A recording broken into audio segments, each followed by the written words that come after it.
Hello friends, welcome back to the my new video guys. In this video guys, we are going to talk about guys phone display size setting guys. How can we customize in our Oppo phone? So friends, you want to customize your phone display size. So guys, how can you customize? In this video, I will show you friends.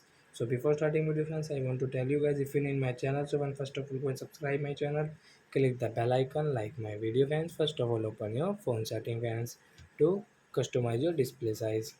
So friends, you can see this type of setting. So guys, click on this personalization setting friends, tap here and guys click on your display size setting and guys scroll it. So as you can see guys, your display size, so if you want to customize into default size and large size, so as you can customize yourself.